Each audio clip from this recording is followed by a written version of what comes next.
It all started with a storm warning and a neighborhood on edge. A powerful hurricane was headed straight for the coast, and local officials wasted no time putting up safety signs and evacuation alerts to warn residents. But just as the community was preparing for the worst, one woman decided she knew better. Meet Karen, the self-appointed enforcer of the HOA rules, who took matters into her own hands. Literally. While most people were boarding up windows and checking emergency kits, Karen was out in the middle of the storm prep, removing official hurricane warning signs from street corners and neighborhood entrances. Her reason? She claimed the signs were ugly and made the neighborhood look bad. Eyewitnesses watched in disbelief as she ripped down the notices, arguing with concerned neighbors and refusing to stop, even as the winds picked up. What she didn't know was that her actions had already been reported, and not just to local police.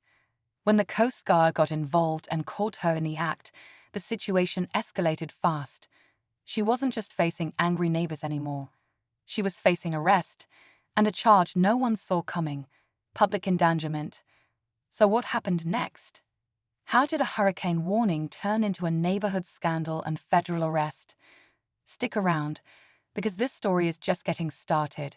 Karen wasn't new to the neighborhood or to stirring up drama. Long before the hurricane warnings, she had a reputation. From measuring grass height with a ruler to calling out kids for chalk drawings on the sidewalk, she took the HOA rules more seriously than anyone else. But this time, it wasn't about lawns or noise complaints. It was about safety, and the consequences were much bigger. Neighbors said she had been going around the block all morning, pulling down the bright orange hurricane alert signs one by one. Some tried to stop her, but she pushed back, claiming the signs were fear-mongering and that the HOA hadn't approved them. She believed she was protecting the look of the neighborhood. Others believed she was putting lives at risk. Behind closed doors, people were already texting and calling emergency hotlines. It wasn't long before a Coast Guard officer showed up, following a tip that someone was tampering with evacuation warnings.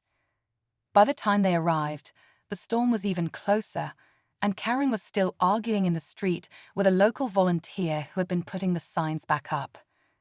And just like that, what started as a neighborhood disagreement turned into something much more serious. Sirens were approaching, tensions were rising, and Karen had no idea what was coming next. As the storm clouds thickened over the coastal town, the mood in the neighborhood grew heavier. People were busy securing their homes, but whispers about Karen's actions had already spread from porch to porch. Families were frustrated, some even scared, especially those with elderly relatives or young kids who depended on those evacuation warnings. The signs weren't just pieces of plastic, they were lifelines, and Karen's decision to take them down hit harder than anyone expected. One of the local volunteers, Mark, a retired firefighter, had been working with the emergency response team since the alerts went out. He was the one who first confronted Karen, pleading with her to stop. "You're putting people in danger," he told her, but Karen stood her ground. She accused him of spreading panic, insisting the storm would blow over like the last one. Her voice carried over the wind, loud enough for others to hear from their front steps. Meanwhile, inside the town's emergency center, Coast Guard officials reviewed footage from a neighbor's doorbell camera. It showed Karen yanking down signs and tossing them into a nearby trash bin. That was enough to launch a formal investigation. Back on the street, patrol cars started circling, keeping an eye on the growing crowd gathering outside Karen's house. And with the hurricane now just hours away, the real storm was only beginning.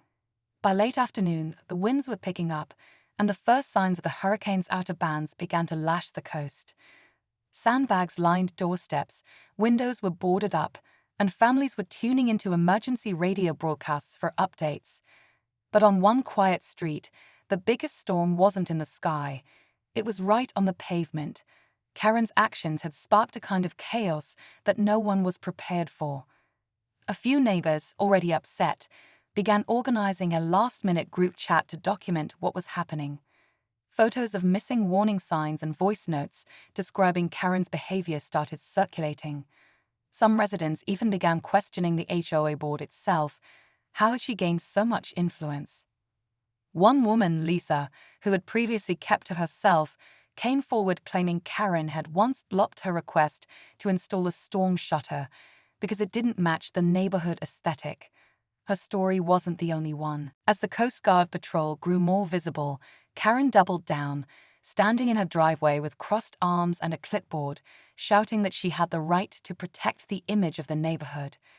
What she didn't know was that the town's emergency management office had issued a report listing her as a person of interest for obstruction of public safety. And as the sky darkened, the question on everyone's mind wasn't just about the hurricane anymore. It was whether Karen would finally be stopped before things got even worse. The wind was howling now, bending trees and sending trash cans tumbling down the street. Rain had started to pour in sideways sheets, and people who had stayed outside quickly retreated into their homes. Except Karen. She was still outside, pacing along the sidewalk with her clipboard clutched tightly in one hand, raincoat flapping wildly. She didn't seem to care that the hurricane was nearly upon them. She was too focused on one thing, making sure the signs stayed down. Emergency alerts buzzed through phones. The final evacuation warning had just been issued, but on Karen's street, half the signs were still missing. Mark, her volunteer, was out again, this time with a few younger neighbors, desperately trying to put up replacement notices before it was too late. They wore ponchos and headlamps, working fast as the winds whipped through. Every minute mattered. And then came the flashing lights. Coast Guard vehicles rolled slowly into the neighborhood, followed by local police. They didn't sound their sirens, maybe trying to keep the panic down, but their presence was loud enough. Karen saw them too. She froze for a second, then turned back toward her house, eyes wide, clipboard now at her side. Inside homes, people watched through blinds and curtains, holding their breath. The tension was thick. It wasn't just about the storm anymore. It was about accountability. And in the middle of it all, Karen was about to face the consequences she never thought would come. Just as it seemed like the situation had hit its peak, a new twist threw the neighborhood into deeper confusion. One of the Coast Guard officers stepped out of the vehicle, holding a printed document in a sealed plastic folder. It wasn't an arrest warrant, it was something else entirely. A cease and desist order issued not just to Karen, but shockingly, to the entire HOA board. Turns out, Karen hadn't acted completely alone. Someone from inside the HOA had backed her actions. An anonymous complaint filed weeks before the storm suggested that HOA had been debating whether emergency signage violated long-standing community aesthetic rules. It seemed ridiculous, especially now with hurricane-force winds threatening to tear through the coast. But it was real. And now the Coast Guard was demanding answers. The crowd that had gathered under porches and in driveways was stunned. People who had once trusted the HOA to keep things organized were now questioning everything.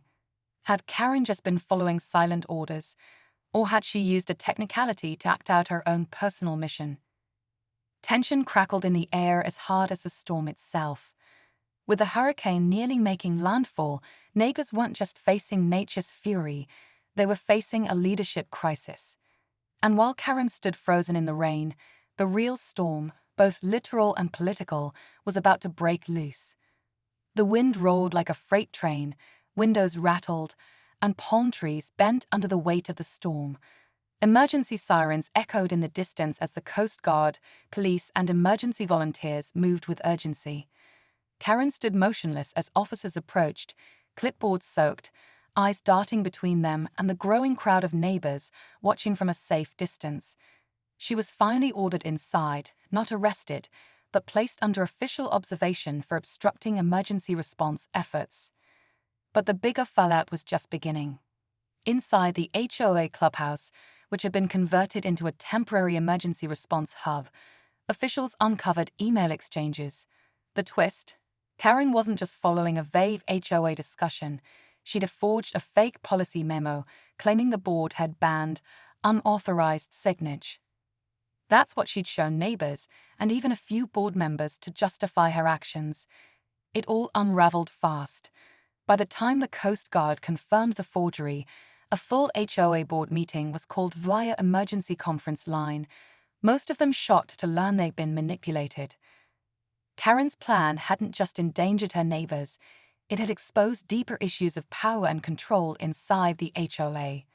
As the hurricane finally made landfall, the neighborhood braced for impact, but they were now more united than ever. And just when it seemed over, one final surprise. A federal investigator stepped forward. Karen wasn't just under local review, she was now facing federal charges for interfering with a declared national emergency.